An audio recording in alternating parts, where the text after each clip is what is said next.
সুপ্রিয় ভিউয়ার্স, আসসালামু আলাইকুম। আশা করি সবাই ভালো আছেন। আজকের ভিডিওতে সার্বজনীন বদলির আশ্বাসে কর্মসূচি স্থগিত শিক্ষকদের সেই বিষয়ে যে প্রতিবেদনটা হয়েছে সেটাই আপনাদের সামনে নিয়ে আসছি। একই সঙ্গে সব ইন্ডেক্সধারী শিক্ষকদের কিভাবে বদলির আওতায় আনা যায় দ্রুত সময়ের মধ্যে তার একটি প্রস্তাবনা তৈরি করে মন্ত্রণালয়ে ও এনটিআরসি এর চেয়ারম্যানের কাছে জমা দিতে বলেছেন। শিক্ষা মন্ত্রণালয়ের কর্মকর্তারা দ্রুত সময়ে বদলির বিষয়টি নিয়ে আলোচনা করবেন এবং পদক্ষেপ নেবেন বলে জানিয়েছেন। শিক্ষা মন্ত্রণালয়ের কর্মকর্তাদের আশ্বাসে শূন্য পদে সার্বজনীন বদলির দাবিতে জাতীয় প্রেস ক্লাবে সামনে অবস্থান ও লং মার্চ কর্মসূচি স্থগিত করা হয়েছে। সব ইন্ডেক্সধারী শিক্ষকদের বদলির আওতায় আনতে শীঘ্রই একটা প্রস্তাবনা তৈরি করে শিক্ষা মন্ত্রণালয়ে ও এনটিআরসি তে জমা দেওয়ার জন্য বলা হয়েছে।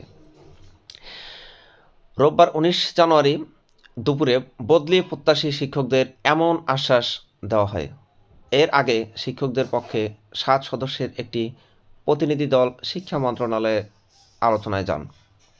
পরে মন্ত্রণালয়ের অতিরিক্ত সচিব হুমায়ুন কবির ইন্ডেক্সধারী সব শিক্ষকদের বদলির দাবি বিষয়টি শুনেছেন ও শিক্ষকদের বদলির আওতায় আনা হবে বলে আশ্বাস করেন। শিক্ষক প্রতিনিধিরা দৈনিক আমাদের বার্তাকে এসব তথ্য জানিয়েছেন। তারা বলেছেন, একই সঙ্গে সব ইন্ডেক্সধারী শিক্ষকদের কিভাবে বদলির আওতায় আনা যায় দ্রুত সময়ের মধ্যে তার একটা প্রস্তাবনা তৈরি করে মন্ত্রণালয়ে ও এনটিআরসি এর চেয়ারম্যানের কাছে জমা দিতে বলেছেন। শিক্ষা মন্ত্রণালয়ের কর্মকর্তারা দ্রুত সময়ে বদলির বিষয়টি নিয়ে আলোচনা করবেন বলে পদক্ষেপ নেবেন বলে জানিয়েছেন। এ সময় মন্ত্রণালয়ে উপস্থিত এনটিআরসির চেয়ারম্যান মোহাম্মদ মফিজুর রহমান আন্দোলনরত শিক্ষক প্রতিনিধিদের বলেছেন, জারিকৃত বদলি নীতিমালার কিছুটা সংশোধন করলেই বদলি বিষয়টি সমস্যা সমাধান হবে। এর আগে রোববার সকালে জাতীয় প্রেস ক্লাবের সামনে থেকে এ অবস্থান কর্মসূচি পালন করেছেন শিক্ষকরা জানিয়েছেন, বর্তমান সরকার এনটিআরসি এর সুপারিশপ্রাপ্ত শিক্ষকদের বদলির প্রজ্ঞাপন জারি করেছেন, যা নিরসন নয়, বৈষম্য সৃষ্টি করে শিক্ষক কর্মচারীদের হতাশা করেছেন। তাই সার্বজনীন বদলি প্রজ্ঞাপন জারি করতে হবে। তারা জানায়, এমপিওভুক্ত হাজারো শিক্ষক নিজ নিজ এলাকা থেকে কয়েকশো কিলোমিটার দূরে সামান্য বেতনে চাকরি করে আসছেন।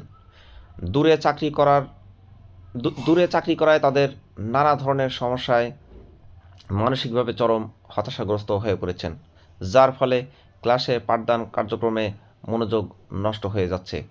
অনেক শিক্ষক স্বজন হারানোর সংবাদ পেয়েও বাড়ি গিয়ে জানাজা দাফন কাফন এর কাজে অংশগ্রহণ করতে পারেন না, যা খুবই বেদনাদায়ক।